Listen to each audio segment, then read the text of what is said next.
Listo, ya te voy a poner.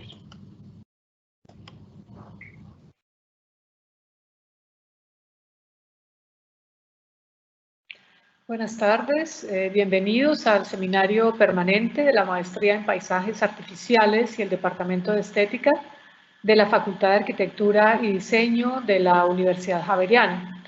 Este seminario tiene como propósito presentar las investigaciones, las publicaciones, los resultados de reflexión y experimentación de diversos investigadores, artistas, creadores de Colombia, de otros países y de nuestra misma casa para reflexionar acerca de un concepto nuevo que estamos articulando entre diferentes líneas y elementos, que es el de paisajes artificiales.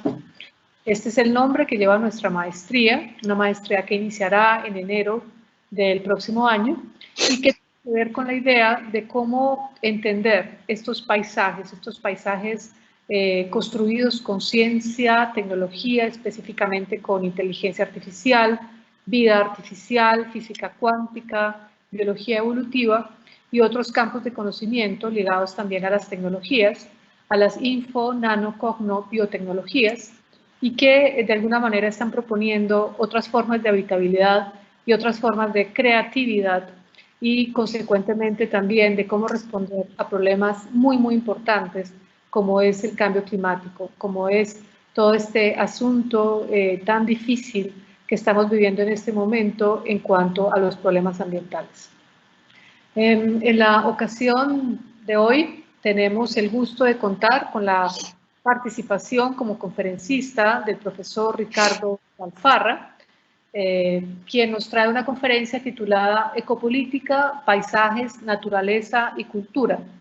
Esta conferencia tiene que ver con el tema de ecología, arte y sociedad.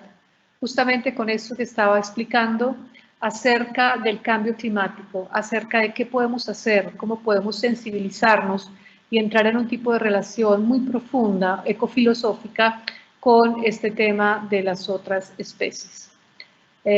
Hago una presentación del profesor Ricardo. Él es profesor de Artes Electrónicas y Música en la Universidad de Concordia, en Canadá.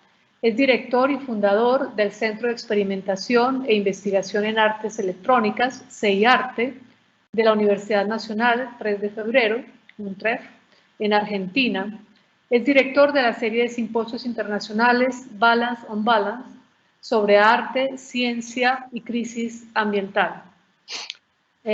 También es o ha sido director del Hexagram, que es un centro de investigación y creación en artes mediales y tecnologías en Canadá, y ha sido coordinador del área de comunicación multimedial del Ministerio de Educación de Argentina.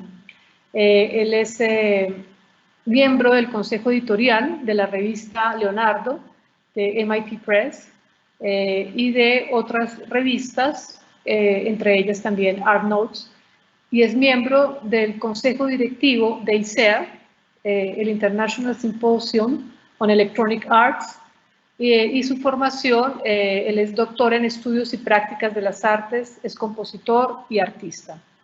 Entonces, bienvenido Ricardo, muchas gracias por tu contribución y bienvenidos también todos los asistentes.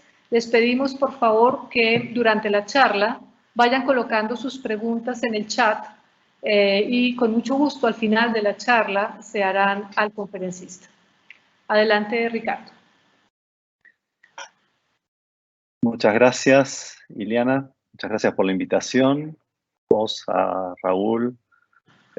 Muchas gracias a la Universidad Javeriana también por invitarme y por estar en este espacio, y también a Aisha por el apoyo técnico. Voy a compartir la pantalla, así comienzo la presentación. Si todo anda bien, deberían estar viendo.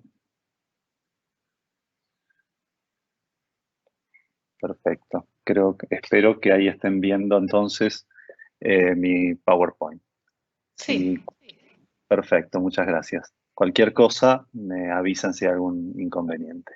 Entonces, como dijo recién la profesora Iliana, mi presentación se llama Ecopolítica.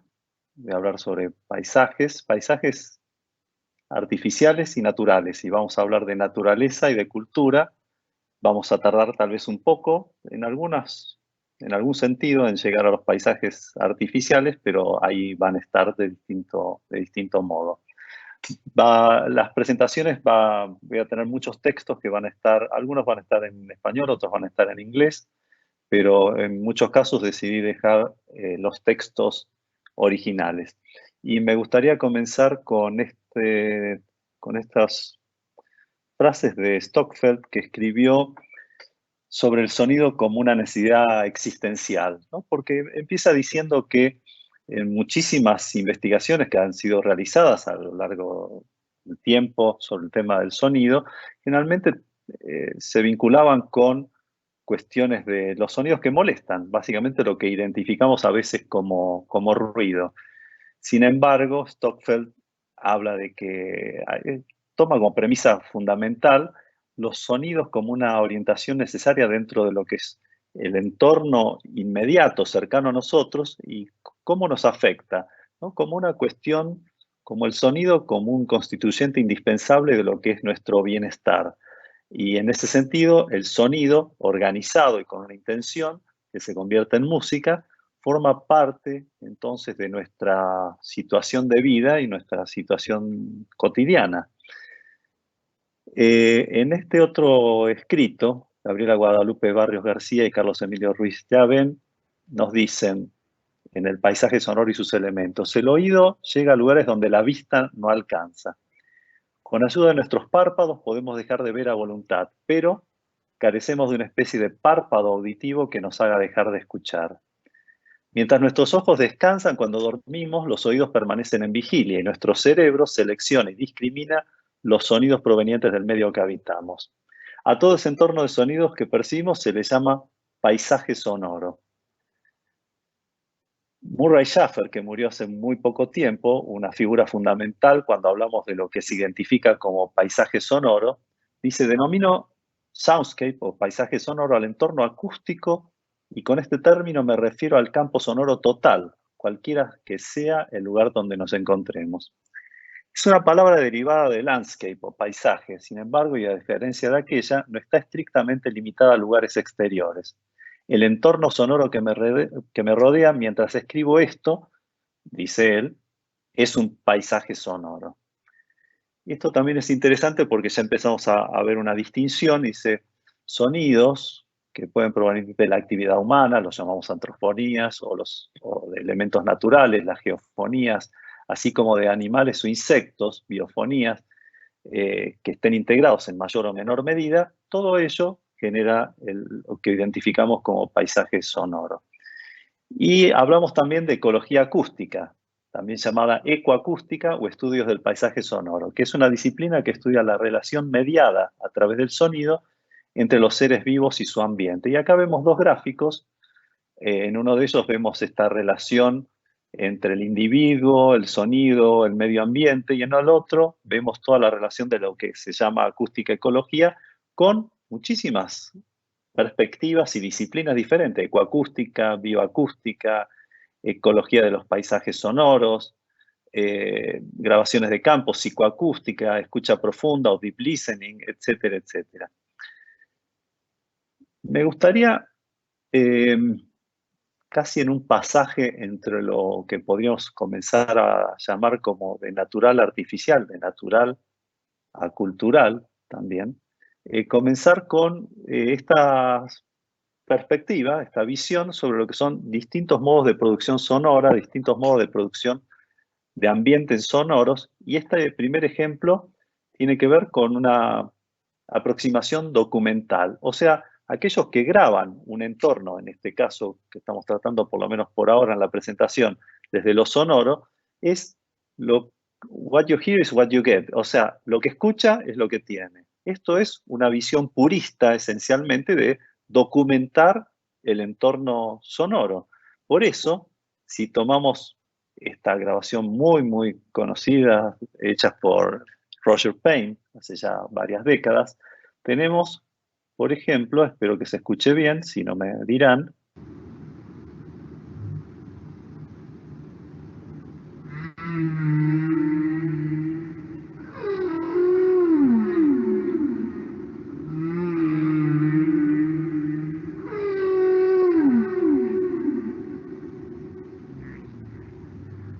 lo que estamos escuchando claramente es la documentación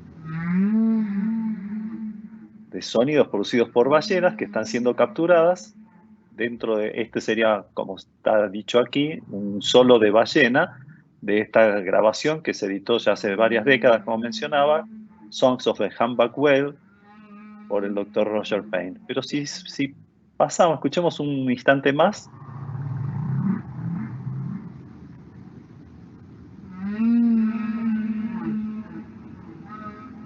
Y entonces ahora voy a saltar a otro tipo de estilo de producción sonora medioambiental, que llamamos de tipo reconstrucción. En este caso, Francisco López, que es biólogo, pero además es un artista sonoro muy reconocido, español, creó esta pieza La Selva. La Selva, si escuchamos un fragmentito, es una larga pieza, vamos a escuchar uno o dos fragmentitos.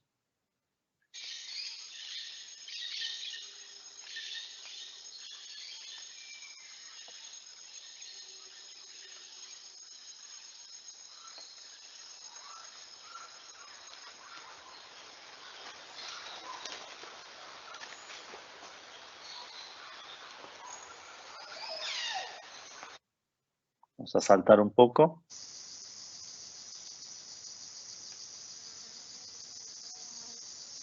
No sé si alcanzan a escuchar el vuelo de algunos insectos, grillos. Pero entonces, lo que tenemos aquí, lo que estamos escuchando es una reconstrucción, o sea, son grabaciones documentales, sí, que él hizo en la selva, efectivamente, pero convirtió esto en un trabajo de hiperrealismo, donde cuando uno escucha la pieza, uno se siente sumergido en este mundo que él denominó la selva en su totalidad. Una grabación como de 1 hora, donde no es simplemente una grabación documental, donde el tiempo que se escucha es el tiempo transcurrido efectivamente, sino que convertimos esto en una especie de hiperrealismo, donde a partir de la realidad de lo que se documentó, se vuelve a reconstruir lo que entendemos como un entorno, en este caso que intenta ser inmersivo, de la selva. Si, antes de saltar,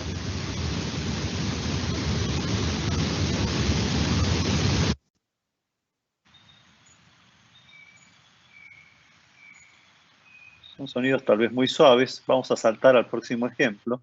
Y ya acá llegamos a un nivel de transformación. También David Monarchy, en este caso italiano, David lo tomé como ejemplo, Stati d'Acqua, como ejemplo de transformaciones, porque a pesar de que él documenta también digamos, paisajes sonoros en todo el mundo, en este caso, en particular en Stati d'Acqua, Estados del Agua, a partir de sonidos que él tomó en el río Tíber, escuchamos, son sonidos del agua procesados, transformados.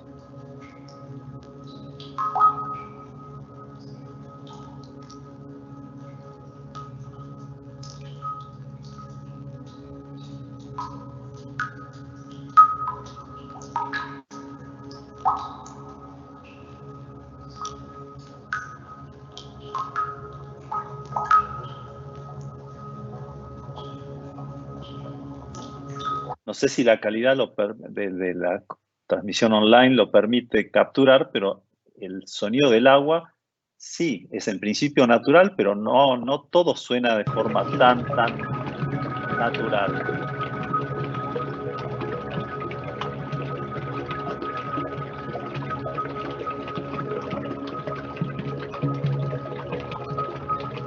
O sea, ese sonido del agua ha sufrido transformaciones, procesamientos electrónicos, manipulaciones de distinto tipo.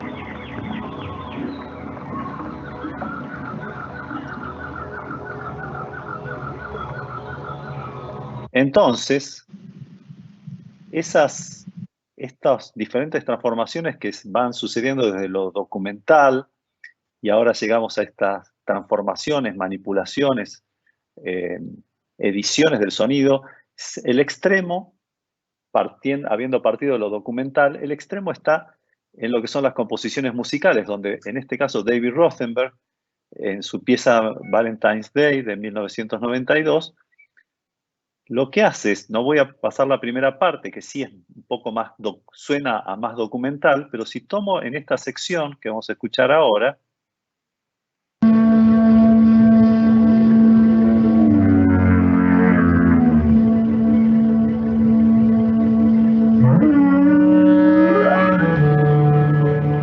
estamos escuchando entonces ya el sonido de la ballena conjuntamente con el clarinete de David Rothenberg.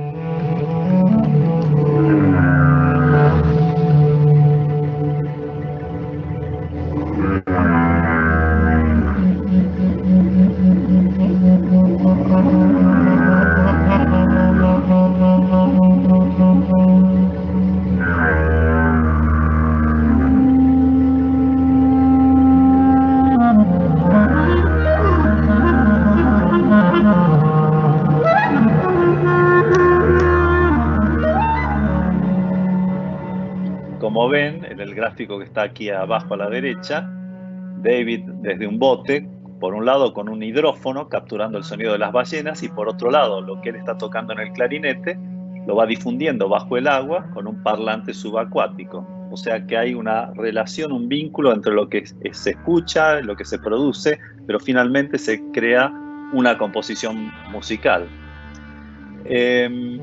Muy bien. Y de alguna manera lo que tenemos es que hemos ido pasando desde lo documental, desde ese mundo natural, hasta un paisaje artificial, hasta un mundo diferente que en realidad fue creado a partir de sonidos naturales por las ballenas mismas que estamos escuchando, pero que finalmente ha sido una construcción intelectual que hace David Rothenberg y crea su pieza de música que ya se ha alejado definitivamente, decididamente, de ese aspecto inicial que era lo documental. David Rothenberg, acá hay un gráfico un poquito aún más claro de su trabajo con las ballenas. David es, además de músico, de compositor, es un filósofo y es muy interesante leer sus múltiples libros. Se ha convertido hoy en día en un artista y un escritor muy famoso. Sus escritos y sus documentales aparecen en la BBC, o hace unos pocos meses estuvo en una editorial especial del New York Times. Entonces, David, que tiene libros como Thousand Mile Song, sobre justamente la música de las ballenas en el mar, es muy interesante porque siendo un filósofo nos puede plantear no solamente sus experiencias directas y su trabajo musical, sino que fundamenta su trabajo de un modo que, estemos o no de acuerdo con las propuestas que él hace, por lo menos nos va a hacer reflexionar de un modo profundo sobre cuál es esa visión y cuál es esa perspectiva. Creo que sería interesante poder explorar algunos de los sitios web, de los muchos que hay, donde hay información sobre el trabajo que viene haciendo David Rothenberg. En este caso voy a tratar de entrar a un sitio web que crearon David Rothenberg y su hijo Andrew Rothenberg. Así que si todo va bien, espero que estén viendo ahí un sitio web. Y en este caso en particular, vamos a escuchar una grabación original de una beluga. Y lo que están viendo en el gráfico es el sonograma, o sea, una representación gráfica de las frecuencias, las amplitudes en el tiempo, para poder entender y analizar de mejor modo cuál es ese transcurso del sonido.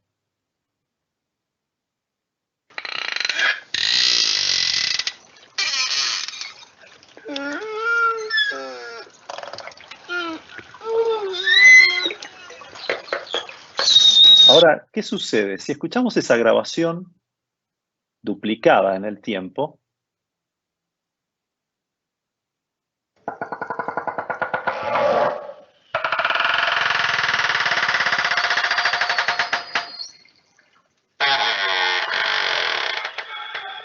cuando digo duplicada en el tiempo, quiere decir a la mitad de la velocidad original o a un tercio de la velocidad original.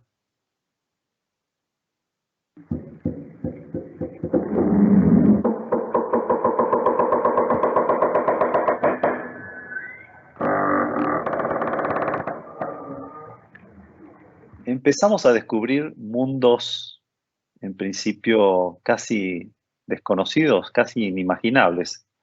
Ahí regresé al PowerPoint, espero que así lo vean. Y esto que veíamos, ¿por qué? ¿Por qué estirar los sonidos? Y vamos a ver un par de ejemplos más para entender mejor por qué, qué mundos son esos en los que estamos entrando. Sí, naturales de alguna manera, pero transformados y procesados para poder comprender parte de lo que pasa en ese mundo por ahora natural.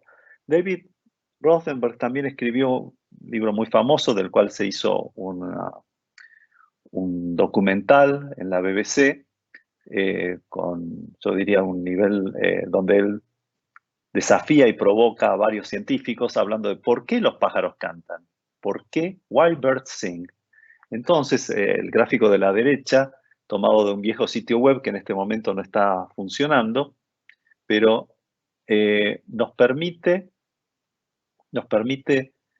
ver qué sucede en ese mundo de las aves, con las cuales, así como él toca con las ballenas, también toca con aves, y no solamente con aves y ballenas, sino también con otro tipo de animales. Vamos a ver si puedo ir hasta el sitio web. Sí, ahí vemos uno de las aves. Escuchemos la grabación original.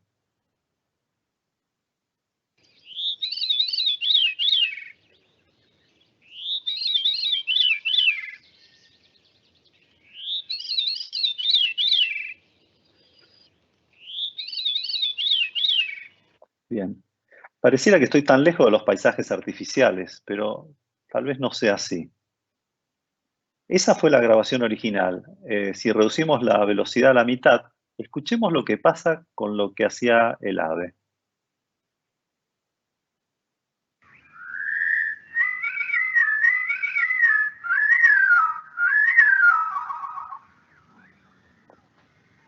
Bueno, esto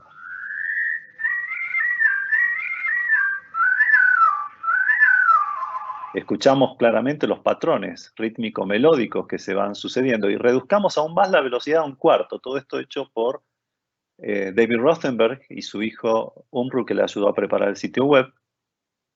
Un cuarto de velocidad ahora.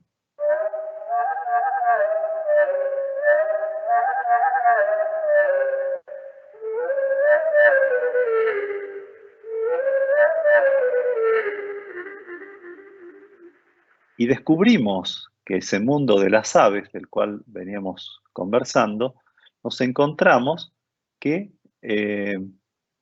esas melodías, esas hay estructuras que se repiten y que también van variando.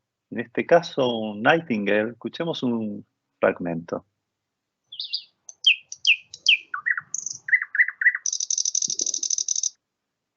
Por la mitad de velocidad.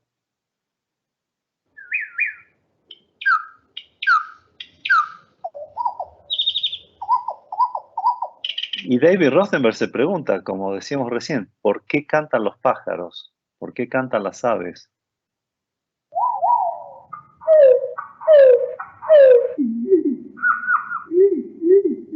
Es que ¿será solamente, como dicen los científicos, por los motivos que aseguran los científicos? Y, esto ya es más sorprendente. ¿Qué es esto? Esto es, a ver si todo anda bien. Ups, perdón. A ver si podemos ir a este ejemplo. Estas son cigarras. Esto ya es más extraño, parece. Una cigarra suena así en su versión original.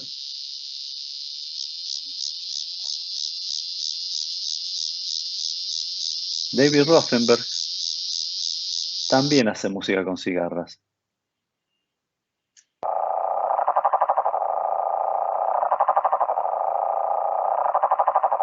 Esa es la estructura a la mitad del tiempo y a un cuarto del tiempo original.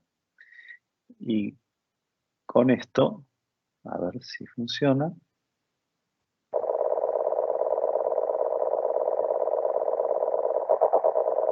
Y a partir de esos esquemas,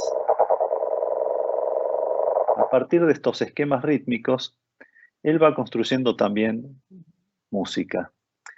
Entonces, nos dice Bernie Krause, muy reconocido en el mundo del paisaje sonoro y la grabación del ecosistema, y dice que los nativos, las primeras naciones o indígenas norteamericanos, por ejemplo, habla de una sinfonía de sonidos naturales que conocen muy bien y desde hace mucho tiempo, y que esto ha sido una gran influencia para ellos. Y también nos dice Bernie Krause que se ha dado muy poca atención a todo lo que realizan los insectos, las aves, los mamíferos, a los sonidos que producen y qué relación tiene eso con nuestro medio ambiente y cómo afecta a nuestro medio ambiente.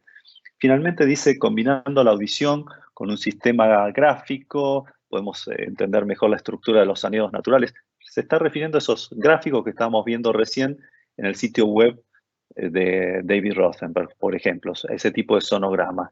Y termina diciendo la frase, dice que un complejo hermoso, un complejo vital hermoso emerge de muchas veces de este universo, de esta sinfonía natural de sonidos que es tan compleja y tan rica que muchos artistas de la cultura occidental no logran alcanzar ese nivel de belleza ni de complejidad estructural. Escuchemos un segundo, si todo va bien, y podemos hacerlo funcionar. Perdón, ahora sí. Escuchemos un instante a Joel Chadavi, que también falleció lamentablemente hace muy poquito, artista norteamericano. Pero quisiera escucharlo a él diciendo esta frase y enseguida después lo explico. And sounds also give you a sense of a feeling for what something is like that images do not. Images are specific. So images show you what you're taking a recording of, what made that sound. But the sound itself gives you a sense of a place that images cannot give you and don't give you. Entonces, justamente aparece una imagen de David Monarchy, que estábamos hablando de él hace un rato, y escuchando un ejemplo con Stati D'Aqua, pero Joel Chadavi nos habla de que el sentido inmersivo del sonido, que las imágenes muchas veces no pueden darnos. En general, el sonido nos permite tener un sentido de inmersividad que las imágenes no alcanzan a darnos. Esas imágenes, sin ese sentido de la profundidad que otorga el aspecto sonoro, pues no alcanza a sumergirnos en un mundo, ya sea que nos quiera sumergir en un mundo aparentemente natural o no natural. Escribió Jacques Attali, filósofo, economista, lo escribió en los años 70, dice, más que los colores y las formas son los sonidos y cómo están arreglados, cómo están organizados, que dan forma a las sociedades, dan su característica a las sociedades. Y dice que con el ruido nació el desorden y su opuesto, el mundo. Con la música nació el poder y su opuesto, la subversión. Y que el ruido es la fuente del propósito y poder. Habla del poder del ruido, en realidad está hablando del poder del ruido organizado, el poder del ruido organizado, que es lo que llamamos música. Y dice, toda música, toda organización de sonidos es entonces una herramienta para la creación o consolidación de una comunidad, de una totalidad. Y es esto lo que liga a los sonidos ligados a los centros de poder. ¿Cómo se relaciona el poder con el sonido? Y con el sonido organizado, dicho nuevamente, como definición de música. Y ya que hablo de música y sonido organizado, voy a hablar un segundo de una de mis obras del 2015 que se llama Organic, porque vamos pasando de los mundos naturales a los artificiales también. Y de alguna manera, Son más de 10 minutos de algo que fluye en forma continua, que es un sistema matemático, es un algoritmo que generó las imágenes y de las imágenes a su vez fue analizado y extraído el sonido. Y es un continuo, es algo que parece orgánico. Como dice las definiciones de orgánico, es una entidad viviente, un organismo, un proceso biológico, una fluidez continua, algo relativo a la materia viva, derivado de la materia viva. Sin embargo, esto es totalmente artificial. Es un mundo artificial. Variabilidad, flexibilidad, continuidad de la vida, de la materia. Organizado, coherente, coordinado, integrado. Son todos capturas de pantallas de la obra. Desarrollo incesante, elementos que encajan como parte de un todo, en una transformación sin fin, jugando con los sentidos. Difícil de predecir, de entender el plan, el sistema, el patrón, de percibir las conexiones. Así son las definiciones que encontré de orgánico, porque esta pieza justamente es una continuidad durante 10 minutos 50 de un mundo, de alguna manera, es de un mundo artificial. No lo vamos a ver muy breves fragmentos, pero para tener una idea.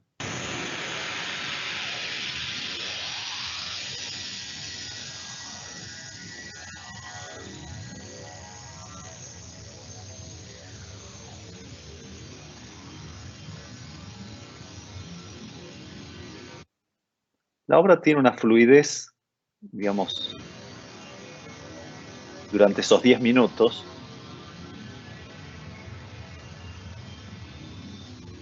No hay interrupciones, solo continuidad. Es como un organismo que se va transformando. Es más, a veces se va de la pantalla. Ups, se fue. Porque es un algoritmo que le dio vida a este sistema. Volvió. Es un algoritmo muy complejo que le dio vida, por eso, claro, su título Organic. Y así sigue en esta transformación continua durante más de 10 minutos.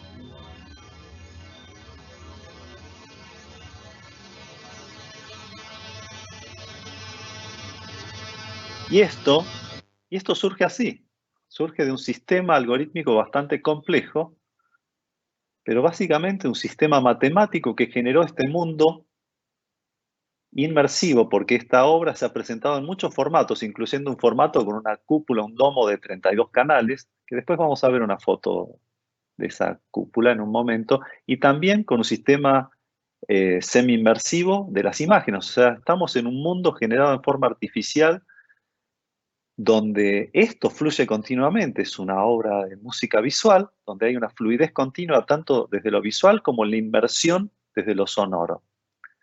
Dice Marvin Minsky, uno de los pioneros de la inteligencia artificial, dice, ¿para qué sirve la música? ¿Para qué queremos aprender algo así? La geometría es práctica, sirve para construir pirámides, por ejemplo, pero ¿para qué queremos el conocimiento musical? Y de alguna manera después nos habla de que, entre otras muchas cosas, muchas cosas, un tipo de entendimiento de la música tiene que ver con la comprensión de distintas estructuras. Piensen cómo se crea la música a partir de pequeñas instancias, cómo se generan estructuras a veces de medianas dimensiones o de grandes dimensiones. Piensen en una sinfonía que puede durar 1 hora, que partió de una célula, pam, ¿sí? La más conocida tal vez. De esa célula, un genio la transforma en 1 hora de una estructura de un nivel de complejidad inimaginable. Sin embargo, alguien la imaginó, la creó, y ese mundo artificial existió de alguna manera. La música, los sonidos, organizados de distintas maneras, hablábamos antes que se relacionaban con la política, con el poder. Por eso hay una publicación, por ejemplo, donde básicamente enfoca a esos aspectos, cómo se conecta la música con la ideología del partido nazi o la apartheid, o dice aquí, o la China de Mao, pero en realidad hoy en día también sucede entre las dos Coreas. ¿Quién pone cerca de la frontera grandes parlantes para no solamente enviar mensajes, sino incluso con música que pasa las fronteras? ¿Cómo se detiene un mensaje sonoro? ¿sí? Que está puesto a través de la frontera. Se pueden detener muchas cosas, pero ¿cómo se detiene ese mensaje sonoro? Bastante difícil. Si leemos un poco lo que tenemos aquí en estas pocas líneas, la música, en la relación con el poder, la política y la economía es muy fuerte. Se utiliza hasta como arma. Brevemente, también hablando de lo natural, lo cultural, lo artificial, ¿sí? Brevemente, un fragmentito de una obra del 2014. Es difícil que se pueda ver bien en la transmisión, ojalá que sí, un poquito. Este paisaje es una imagen, una captura de pantalla de un paisaje, de una obra que también se ha proyectado y presentado en varios lugares con sistemas semi-inmersivos, generados matemáticamente. Esto tiene que ver con algo que vamos a ver un poco más adelante, pero también es un algoritmo matemático que generó estos paisajes. Estos paisajes que básicamente son un objeto matemático, el resultado de una creación matemática, donde creamos estos paisajes, pero estuvieron contrapuestos en esta obra que se llama Decoding Reality, decodificando la realidad, donde a través de tratar de encontrar significado, sentido y también, como diría Wagensberg, de apaciguar el miedo, tratamos de entender el entorno. Y entonces, en esta obra, en realidad se contrastan, aunque lo voy a pasar de forma muy breve, en esta obra se contrastan sonidos humanos, ¿sí? Frente a un paisaje que apenas tal vez lo logren ver ahí, porque es muy sutil, las variaciones de la imagen, pero son sonidos humanos frente a espacios donde no hay un solo humano. Y por otro lado, a estos humanos les sigue unos sonidos un tanto extraños que en realidad son transformaciones de sonidos de agua. El agua como representación de la vida frente a paisajes totalmente hostiles, de alguna manera, ¿sí? Sin vida.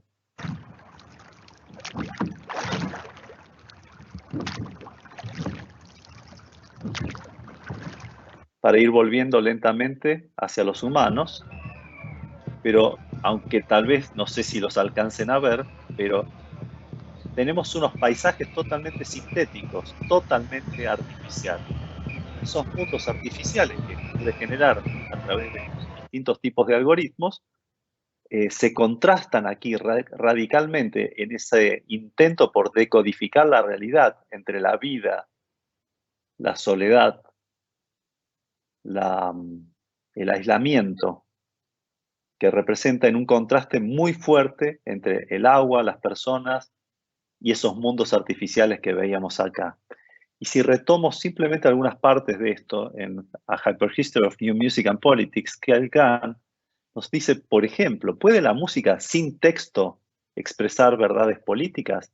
Es que la música de concierto con textos políticos realmente alcanza, tiene un sentido. Es que, ¿en qué casos la música y la política realmente? Porque la música es algo tan abstracto a veces cuando no hablamos de la letra de las músicas, pero la música en sí misma, esa construcción tan abstracta, es que puede enviar un mensaje realmente de cierto tipo que querramos comunicar. Dice aquí que en la sociedad occidental, naturaleza y cultura están conceptualizadas como separadas, totalmente separadas y distintas, como distintos dominios de referencia, que los humanos manipulan su medio ambiente para crear espacios, lugares relativamente seguros y que puedan estar provistos, digamos, de un ambiente donde podamos sobrevivir. Pero también los humanos participamos en estos mundos naturales como seres vivos, orgánicos, como cualquier otra criatura. No todas las personas hacen esta distinción entre naturaleza y cultura, y para algunos esos bordes, esas fronteras están un poco difusas. Entonces dice aquí que John Mohawk, un nativo norteamericano, describe a la naturaleza como cualquier cosa que apoye la vida. Y es interesante ver esta definición de conocimiento indígena definido por el Canadian International Development Agency, donde lo toma como representando la experiencia acumulada, la sabiduría, el saber hacer, única de ciertas culturas, sociedades y comunidades de personas que viven en íntima relación de un balance y armonía con su medio ambiente local.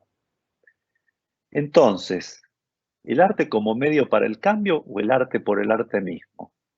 El arte como medio para el cambio, encontrando vínculos directos con su entorno, o el arte tiene un sentido por el arte mismo y no tiene que conectarse con nada más, no necesita conectarse con nada más. Y muy rápidamente, si nos vamos pasando por algunas de las ideas de Wittgenstein y el uso del lenguaje, aunque no me voy a detener aquí, pero sus ideas sobre describiendo el lenguaje y cómo pueden ser utilizadas las palabras, dar órdenes, obedecerlas, reportar un evento, especular sobre ese evento, formar y dar testimonio de una hipótesis.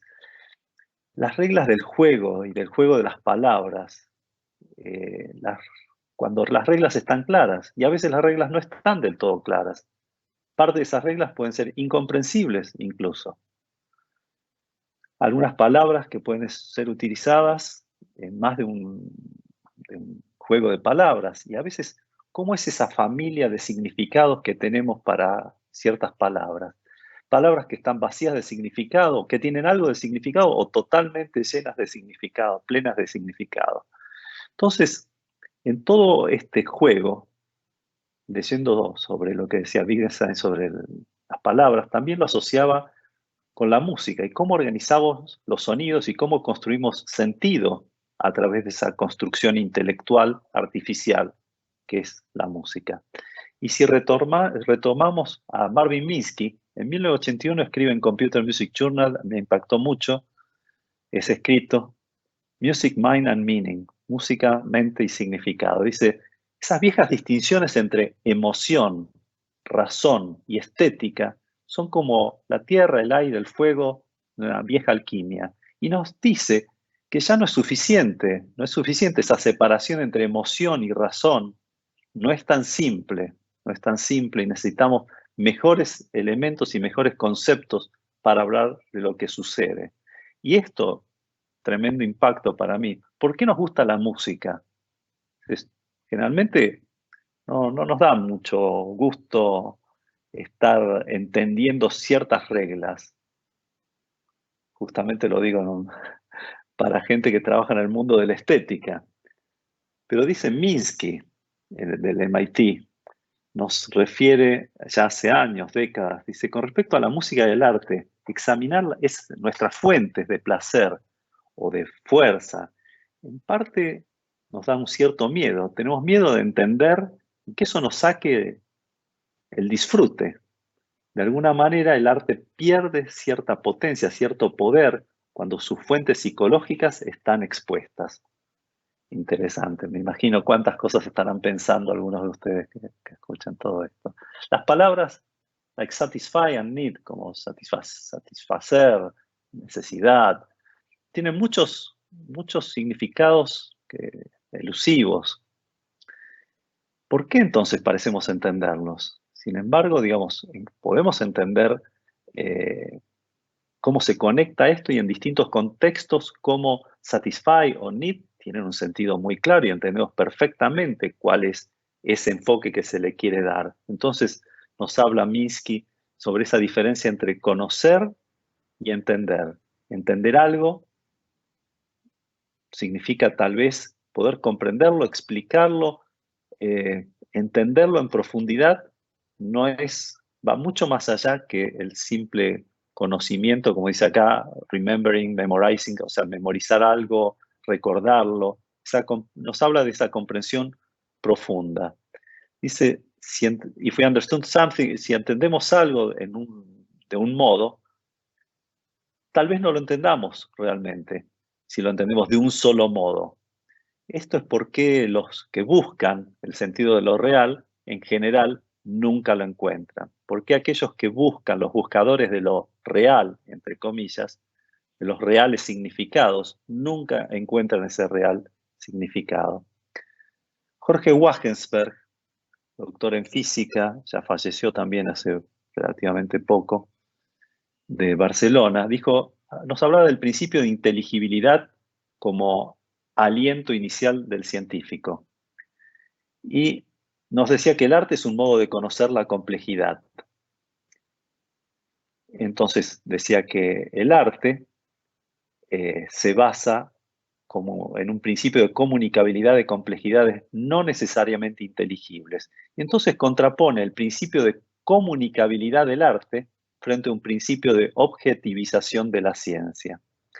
Y si retomo esta parte donde hablo del arte como medio para el cambio o el arte por el arte mismo, les nombro algunas acciones muy concretas que hemos llevado a cabo en estos últimos años, donde justamente, por ejemplo, en temas de arte y clima, a partir de premisas dadas por el Centro del Clima de la Cruz Roja Internacional, se realizaron una cantidad de concursos de miniaturas sonoras, donde tratamos de trabajar sobre temas muy concretos, y esos temas muy concretos, por ejemplo, aumento del nivel del agua, o la diferencia entre lo que llamamos tiempo y clima, o temas de cómo se organiza el gasto en función de las necesidades urgentes que pueda tener una población. ¿Se prevé o se da un paliativo? No hay dinero para todo. ¿Cómo se maneja? Pues a través del arte nosotros ayudamos a encontrar caminos, a tratar de buscar posibles respuestas en todo esto. Es un tema largo, tal vez no se pueda explicar ahora, pero los jurados de todo el mundo y las obras también viniendo de todo el mundo, lo que trataban era finalmente, a través de arte sonoro, tratar de funcionar como arte que tenía un valor por sí mismo, el arte por sí mismo, como decíamos, pero que también fueran trabajos que pudiese usar la Cruz Roja en su centro de clima para comunicarse con la gente de distintos niveles, desde primeros ministros hasta campesinos, porque es a través de las emociones, es a través de las emociones con las que vamos a poder realizar los cambios, no a través de leer solamente un informe del IPCC con sus cientos de páginas fundamentales para entender nuestra realidad, pero los cambios más profundos en el ser humano los vamos a producir de otro modo seguramente, dicho por científicos, dicho por gente que viene del mundo de la tecnología, a veces más que por los artistas mismos. Todas estas obras, estas miniaturas sonoros, estos pequeños mundos muy breves, artificiales, por cierto, están disponibles en SoundCloud, por ejemplo, se los pueden bajar, y en esto participan muchas instituciones internacionales, en estos concursos de arte-clima. Y como les decía, se trabajan muy distintos temas, aumento del nivel del mar, etcétera, etcétera, etcétera. Y este proyecto, Arte-Clima, así como Balance and Balance, que es un simposio que se viene realizando desde hace más de una década con científicos, artistas, expertos en tecnología, políticos, gente de leadership, management, formadores de opinión, etcétera, etcétera, tratan de hacer que haya un mejor equilibrio en ese pequeño embudo por donde trata de pasar economía, medio ambiente, energía, y todo no pasa por ese pequeño agujero. Entonces, ¿el arte tiene algo que ver con todo esto?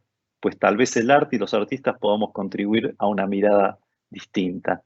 Y así comenzaron a realizarse estos eventos de Balance and Balance, donde arte, ciencia y tecnología se vinculaban con nuestro nivel de responsabilidad en lo que sucede en el medio ambiente. El primero fue en Argentina, este segundo fue en Canadá, donde se utilizó el arte como catalizador en las intersecciones entre naturaleza, ciencia, tecnología y sociedad. En Australia participaba la UNESCO, publicaciones del MIT, etcétera, etcétera. Los problemas del agua en Arizona, por ejemplo, y se realizó en Arizona el Balance, o sin problemas con el agua, realizado en Manizales, justamente desde donde les hablo ahora, aquí en Colombia. Y así, esta relación de naturaleza y sociedad a través de, sí, despertarse, entender, conocer, pero reflexionar y finalmente actuar. ¿Y quiénes? ¿A través de quiénes? De construir mundos y miradas de esos mundos diferentes. Reunir en un mismo espacio a Roger Malino, un astrofísico, Luis Arán, director de la Orquesta Sinfónica de Asunción del Paraguay, con una acción con temas directamente afectando a la sociedad en cuanto a su organización en todo Paraguay y básicamente relacionado con el medio ambiente, o Andrew Kruczkiewicz, científico del Red Cross Climate Center, o David Rothenberg, de quien les hablé antes, porque no sirve cambiar las cosas si nos reunimos especialistas en un punto con otros especialistas en ese punto. No es suficiente para resolver problemas complejos y actuales como pueden ser el cambio climático o la pobreza. Y Buckminster Fuller dijo que no se cambian las cosas por combatir la realidad existente. Para cambiar algo hay que construir nuevos modelos que hagan que esos modelos anteriores se conviertan en obsoletos. Por eso seguimos con el Balance and Balance y lo hemos hecho en Inglaterra. Y utilizamos todo tipo de recursos y lo hacemos en lugares como donde se hizo un encuentro, creo que fue del G7 o G20 hace unos meses. Pues nosotros antes habíamos hecho parte del Balance and Balance en Cornwall, en Inglaterra, en estos biosferas donde antes había sido minería a cielo abierto. También con apoyo de muchas instituciones, pero no ha sido fácil. Ninguna instancia del Balance and Balance ha sido fácil. Y trabajamos lo natural y trabajamos lo artificial. Y trabajamos nuevos sistemas de valores como en el Balance del 2018 en Rotterdam, donde nos encontramos con gente en un modo donde lo cotidiano, como puede ser la comida, finalmente terminó siendo una de las muchas acciones donde se encontraban científicos y artistas. Y uno dice, ¿por qué? Porque es una forma de encontrarse y poder hablar con cualquier persona de cualquier tema por el tiempo que uno desee durante la duración del evento. Una modalidad que yo pensé que no iba a funcionar, de hecho, cuando me lo propusieron. Y fue fantástico. Se integró desde la gente del barrio hasta intelectuales de alto nivel que participaban del Balance and Balance. Y así tratamos de juntar, de reunir, de conectar lo natural y lo artificial e hicimos este año no un Balance and Balance, sino varias instancias de Balance and Balance, reuniendo entre instituciones, por ejemplo, en junio de Brasil y España, una mesa de el futuro comenzó ahora, 3 tiempos verbales en apenas cuatro palabras. El futuro comenzó ahora, ya lo creo. Una mesa redonda hablando de qué podemos hacer ya entre artistas, curadores, el ex rector Felipe Londoño de la Universidad de Caldas, Roger Malina, astrofísico, Pablo Suárez del Red Cross Climate Center y yo mismo. Y lo hicimos de nuevo en la Ars Electrónica, las mismas personas. ¿Por qué? Porque pensando en que ya se conocen, pueden hablar un paso más de qué podemos hacer, qué mundo podemos construir. Y lo hicimos esta mañana también, como parte del Festival Internacional de Música CIMA que se está desarrollando en estos mismos momentos, con Rob McKay de Inglaterra, Leonardo Fuchs de Brasil, Lia Barkley de Australia, quien les habla. Entre Quetzalcóatl y el mundo natural, y nosotros, Frankensteins, que tratamos de construir ese mundo artificial. Muy interesante, por cierto, pero con todo lo que sucede en esos momentos. Voy a utilizar unos 5 o 10 minutos más como máximo para hablar un poco justamente de esos mundos artificiales también que vamos generando, como en este caso, un domo. Hace un rato les hablé de un domo sonoro, pues este es uno de ellos, 32 canales de audio. Esto es un test con estudiantes, pero cuando se hace un concierto con todo esto distribuido adecuadamente, es definitivamente inmersivo.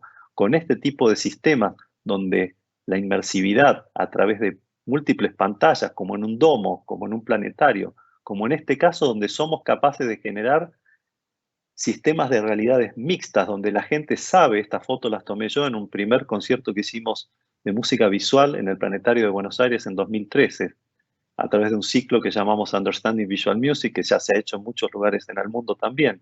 Creamos realidades mixtas, realidades aumentadas, donde la gente sabe que está rodeada de personas, son realidades colectivas. Sin embargo, la aceleración de las imágenes y lo que está sucediendo, a veces entre imágenes que son tomadas de lo biológico, pero sabiendo que estamos rodeados de personas, están todos ahí, sin embargo, no tenemos tiempo de tomar conciencia que estamos rodeados de tanta gente y estamos inmersos por la velocidad que nos provoca la velocidad del transcurso de esas imágenes y de los sonidos que nos envuelven rápidamente. Y vamos construyendo de ese modo mundos artificiales, ¿sí? Aquí ya me salí del Understanding Visual Music que estábamos viendo recién y en distintas propuestas de construcción de mundos artificiales. Estamos viendo desde 2001 Odisea del Espacio, Matrix o distintas propuestas de obras de arte electrónico donde la inteligencia artificial y los mundos artificiales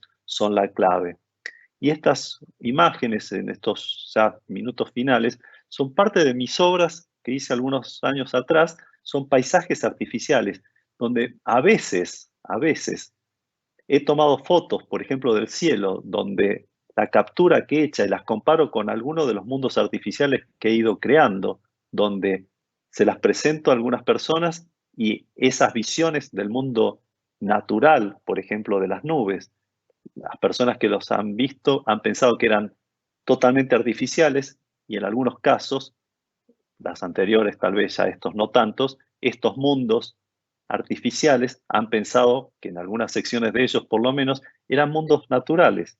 Entonces estos mundos artificiales, en este no sé si se alcanza, es muy sutil toda la diferencia que hay en la gama de las montañas, ese líquido agua que podría haber ahí o las nubes, cómo estos mundos se han ido generando siempre de forma algorítmica, mundos totalmente artificiales, irreales, pero que en un contexto, sobre todo inmersivo, planteado de determinada manera, nos transportan a un espacio diferente. Y para terminar, traje este ejemplo sobre Imaginary Soundscapes. Es un grupo que está en Asia trabajando con experiencias de paisajes sonoros imaginarios, ya que comenzamos con los paisajes sonoros naturales. En este caso son paisajes sonoros totalmente artificiales, generados por inteligencia artificial. Y entonces pueden entrar incluso al sitio web, no lo vamos a hacer ahora, pero pueden hasta cargar sus propias fotos y el sistema les va a identificar la foto y generar un paisaje sonoro artificial. Voy a pasar un fragmentito.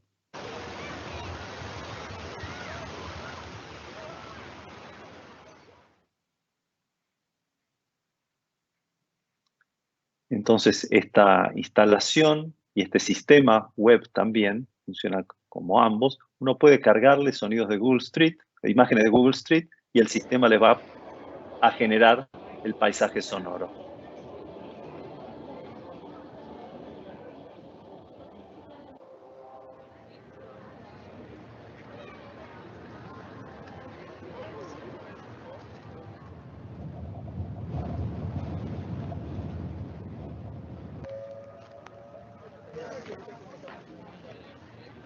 Mundos reales, mundos artificiales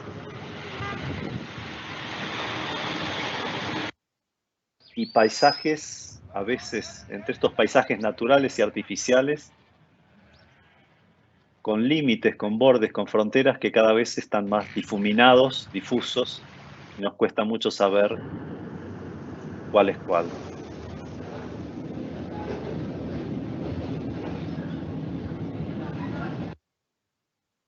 Y entonces para cerrar,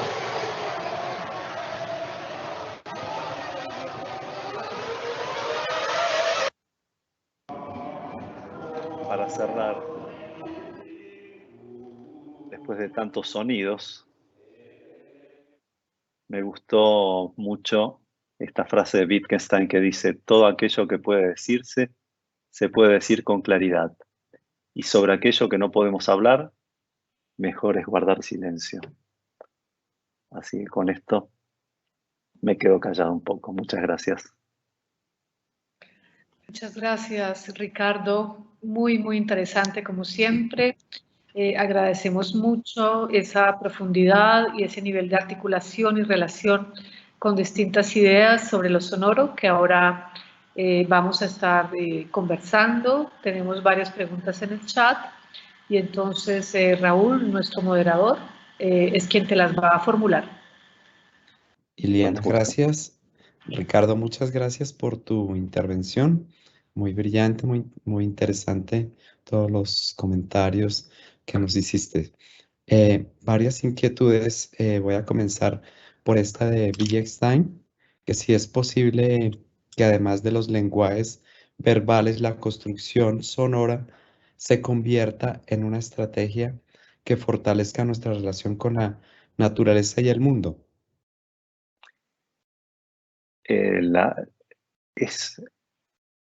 A ver, por un lado tenemos la construcción, la forma de entender la música, en todo caso, es importante, es interesante. Nuestra relación con el mundo, con el entorno, para nosotros, y depende con quién hablemos, la música puede cambiar tanto, el entorno sonoro, el paisaje sonoro. Para algunos, paisajes sonoros, claramente, la construcción de un paisaje sonoro claramente es música, para otros no lo es. Para otros, la música se construye de otra manera. Ahora, creo que eso nos refiere a ese planteo que mostraba hace un ratito sobre el arte por el arte mismo, el arte con una cierta funcionalidad, aunque no es lo mismo, pero digamos, nosotros construimos lenguajes, el lenguaje musical. El lenguaje musical lo entendemos, el lenguaje de la organización de los sonidos, lo entendemos de distintas formas, pero así como hay una tradición occidental, para los que entiendan, se acuerdan un poco de música, por lo menos de la escuela, en el mundo occidental solemos organizar la música de determinada forma. Antes se hacía por lo menos con el lenguaje tonal, pero eso es un lenguaje de tantos. El desafío es cómo nos relacionamos entre ese mundo abstracto en el cual podemos convivir. Ese sí es un mundo artificial, totalmente abstracto, el de la música. Y cómo nos relacionamos con el entorno. ¿Podemos hacerlo? Definitivamente. Hay obras donde claramente se relaciona esa estructura musical con lo que suceda, ya sea con el mundo natural o con otros mundos artificiales, el mundo de la matemática, el mundo de la biología. Definitivamente la música se puede conectar con cualquier otro mundo. Y justamente era uno de mis desafíos cuando empecé a dar clases en Concordia University, para que los estudiantes no pensaran que la música era una burbuja que vivía fuera, desconectada del resto, que aprendíamos las técnicas y tecnologías de la música y con eso hacíamos música. Eso no es la música. En todo caso, las técnicas y las tecnologías nos ayudan a hacer música. La música es otra cosa y se conecta con todo. Ricardo, muchas gracias. Cuando hiciste alusión a Jacques Attali, me parece que hay una perspectiva interesante sobre la dimensión ecopolítica que has enunciado en tu reflexión. La pregunta que hay es: ¿cuál es la construcción ecopolítica que propones en esta perspectiva y en relación con el poder y el sonido? Bien, es que yo creo que eso estuvo, para mí, por lo menos estuvo permeado a lo largo de toda la presentación. No hay hacer música, por supuesto, hay muchas perspectivas, pero hacer música y organizar los sonidos y dedicarse a la música, por lo menos desde cierto punto de vista, está vinculado con la economía, con el poder, con la política, definitivamente.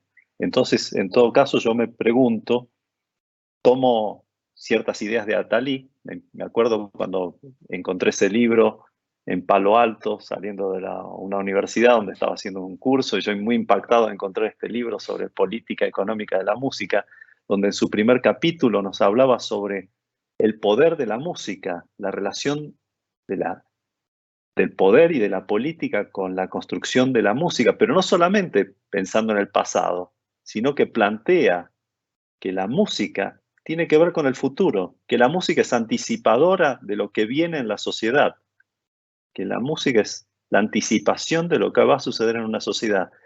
Y uno se mira a sí mismo y dice, ¿en serio? ¿Es así? Y uno se queda impactado pensando, wow, porque quiere decir que uno tiene una responsabilidad muy fuerte. Entonces, cuando yo estoy planteando estas cuestiones relacionadas con música, con sonidos, con paisajes sonoros, ¿cómo nos acercamos a ello?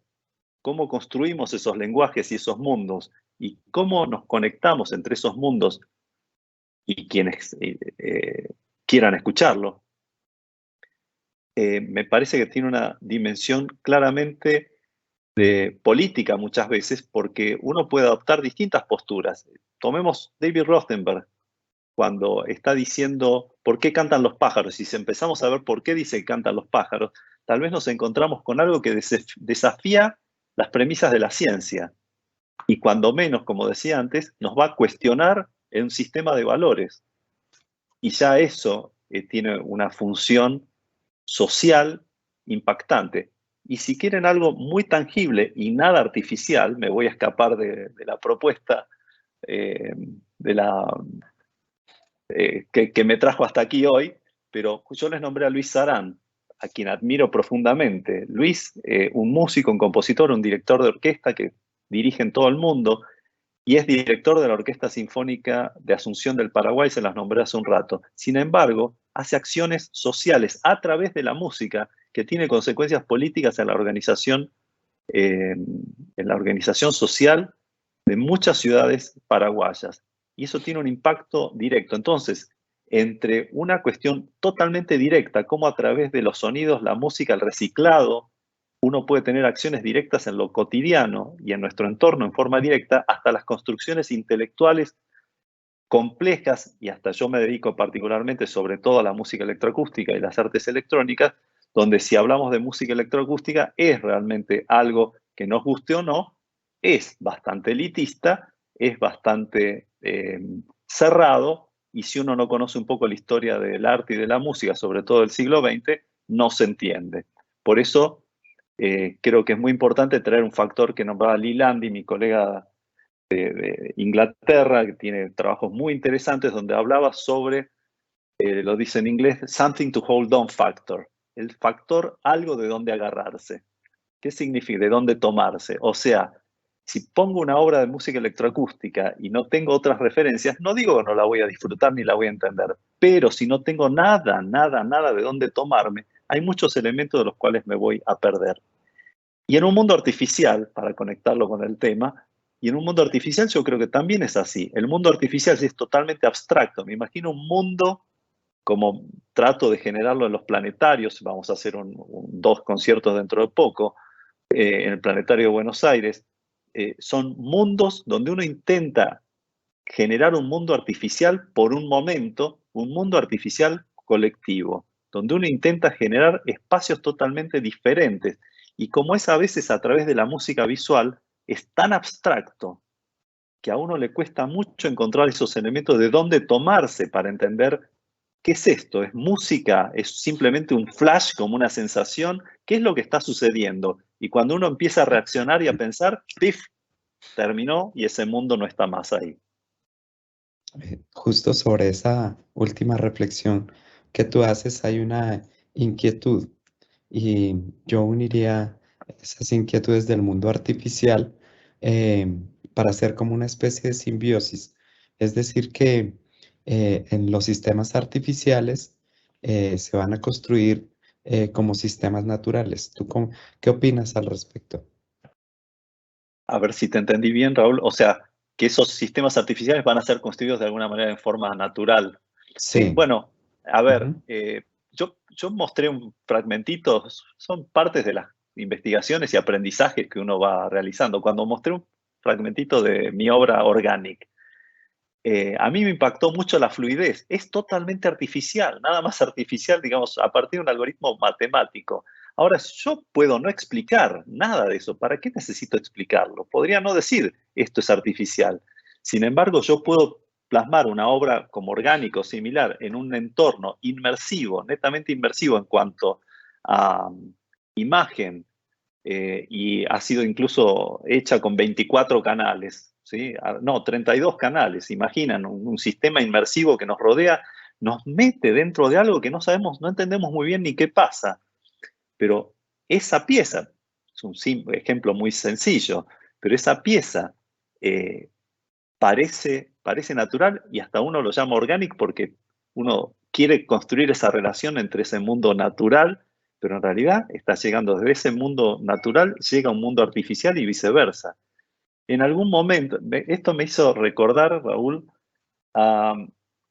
una vez estaba en una conferencia, no recuerdo el nombre del artista, pero un pionero del arte electrónico en Canadá. Y entonces se les preguntó en ese momento, eso hace unos 10 años, se le preguntó, y entonces, ¿qué tenemos que estudiar entonces para aprender arte electrónico y construir sistemas artificiales? Y él dijo, biología. Me resultó muy interesante, me impactó mucho esa respuesta.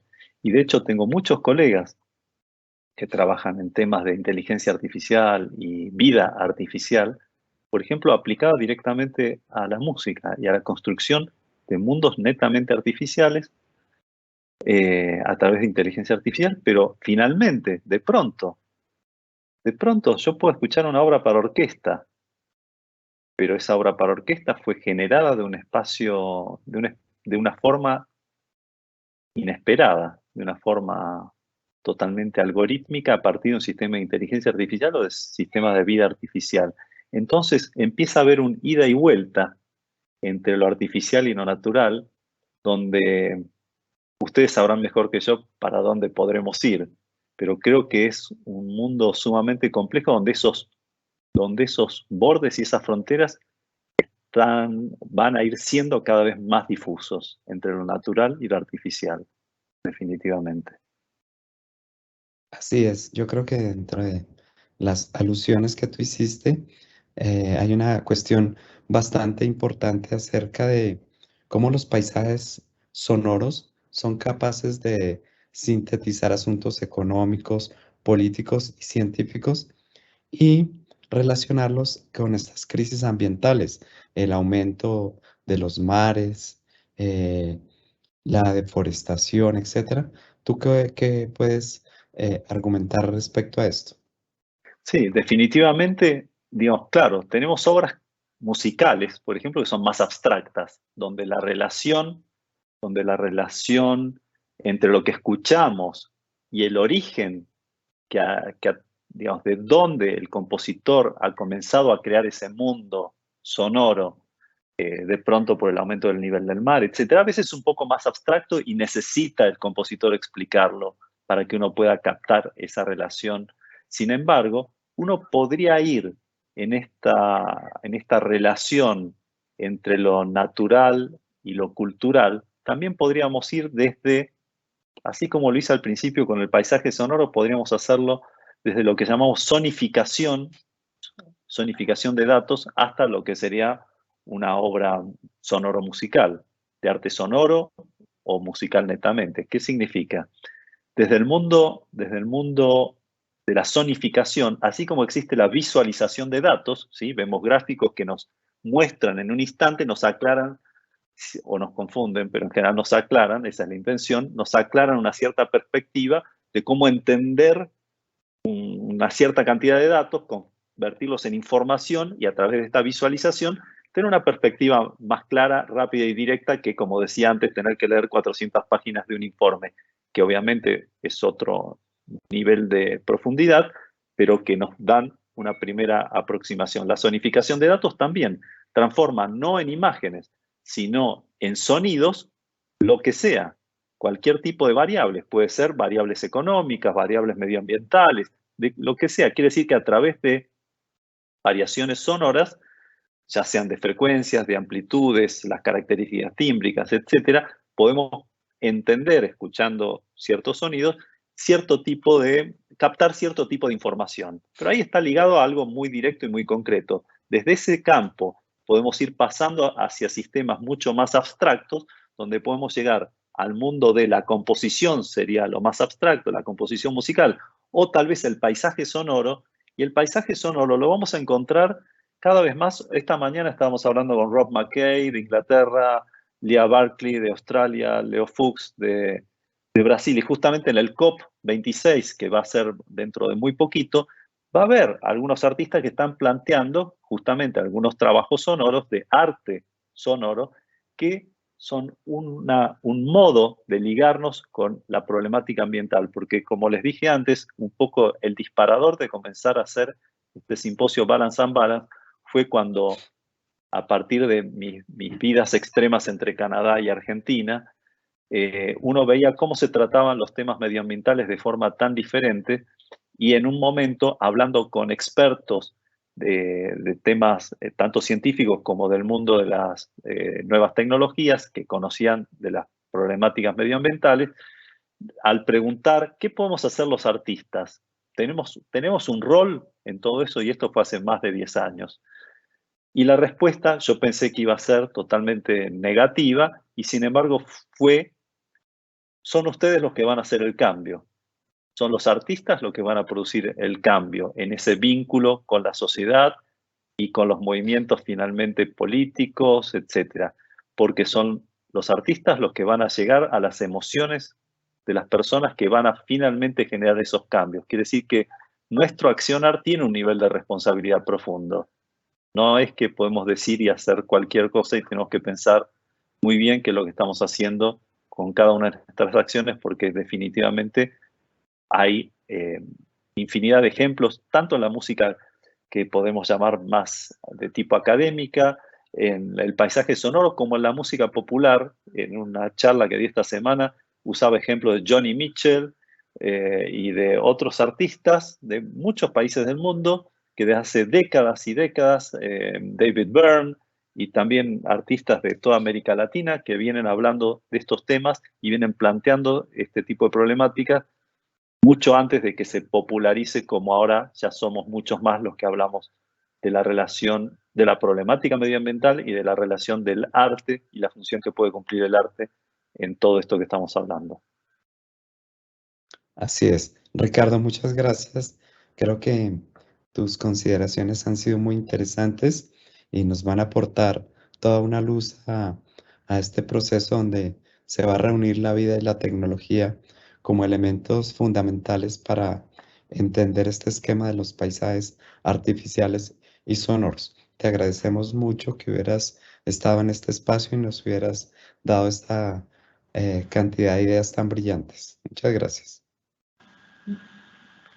Muchas gracias. Igualmente, Ricardo, muy interesantes todos tus planteamientos. Coincidimos en que claramente hay un continuo entre lo natural y lo artificial. Muchas veces hay un ir y venir entre esos dos espacios, no estar linealmente seguido uno del otro, y que de alguna manera claramente lo sonoro es un elemento sintetizador, unificador, reunificador de distintas posibilidades que tienen que ver y que aportan para encontrar posibilidades frente a esta crisis ambiental, en lo político, en lo económico, en lo social, y en aspectos diferentes que además ayudan a proponer otra forma creativa para los mismos espacios del arte. Agradecemos entonces muchísimo tu presentación. Queremos entonces a los asistentes también agradecerles su participación en este espacio, sus preguntas, su contribución a la discusión, e invitarlos para un próximo seminario permanente que se realizará el día 12 de noviembre con el profesor brasilero Rodrigo Firmino, y quien propone una epistemología digital del urbano a partir de territorios de excepción.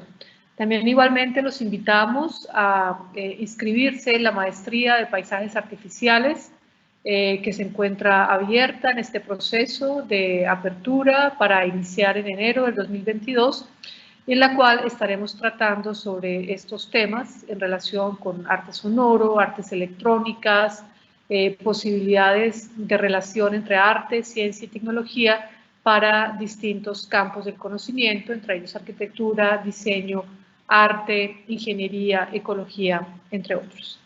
Entonces, Ricardo, si quieres hacer un cierre, por favor. Sí, quisiera agradecerles porque creo que este es un espacio muy interesante, el del seminario permanente, muy especial, además, en América Latina en general, pero en particular, porque está en español, en América Latina, si no esto llegaría a todo el mundo creo con presentaciones y con un enfoque realmente muy interesante. Yo vengo, como ustedes saben, vengo siguiendo el trabajo que vienen realizando hace muchos años y creo que es realmente notable, y no lo digo porque esté online, sino porque realmente lo digo y lo repito en cada foro donde tengo oportunidad. Creo que tienen una producción excelente y aprovecho a felicitarlos. Y finalmente, gracias por invitarme también. Muchas gracias, Ricardo. Muchas gracias, Ricardo. Bueno, para todos, entonces, que tengan una muy buena tarde y nos vemos entonces en el próximo seminario el 12 de noviembre. Hasta luego. Hasta luego. Adiós.